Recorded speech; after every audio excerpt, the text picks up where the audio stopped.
आज आम्ही गेलो होतो पंकी मंदिरला, पण त्या अगोदर तुमच्यासोबत या ड्रेसचा फुल व्ह्यू शेअर करते. म्हणजे हे ड्रेस ना खाटू श्यामला मी फर्स्ट टाइम घातला होता, तर ह्याचा पूर्ण लुक असं काहीसं दिसतंय.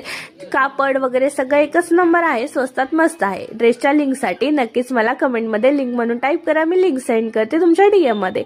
तर ना सकाळी संडेला थोडंसं लवकरच उठलो आणि बाकीची सगळी कामे आवरून घेतली. जेवण वगैरे पण झालं आमचं, फक्त चिन्नूचंच राहिलं होतं कारण तो झोपला होता म्हणून.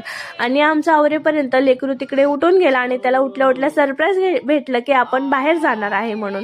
मग त्याचं खाऊन ना डब्यातच मी थोडंसं पॅक करून घेतलं होतं, म्हणजे आपल्याला तिकडे वेळ लागला तर तिकडे चारता येईल म्हणून. पण तिकडे काही जास्त वेळ लागला नाही, पटकनच दर्शन वगैरे झालं कारण रविवार होतं आणि जास्त काही गर्दी पण नव्हतं. जर मंगळवार शनिवार गेलो असतो तर गर्दी राहिलं असतं. मग दर्शन वगैरे छान घेतलं आणि थोडंसं बसलो होतो तिकडेच, त्याला चारलं. आणि मग घरी येता येताना तिकडे छोटे मोठे स्टॉल होते, त्या स्टॉलवरून चिन्नूसाठी ना हे पाटी पेन्सिल असं घेतलं होतं.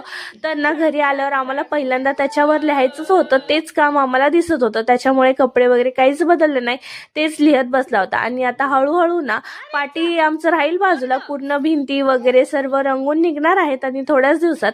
आणि आणल्या पहिल्याच दिवशी माझ्या लेकराने इतकं अभ्यास केला की एकच दिवसात पूर्ण स्केच पेन पण संपवून ठेवला. आणि त्याच्यानंतर थोडंसं आराम वगैरे केलं. नंतर इकडे मस्त असं चहा बनवला आणि दोघांनी आम्ही मस्त एन्जॉय केला. चला तर चहा सोबतच हा व्लॉग पण एंड करते. भेटूया नेक्स्ट व्लॉग मध्ये. Till then follow, like, share, subscribe.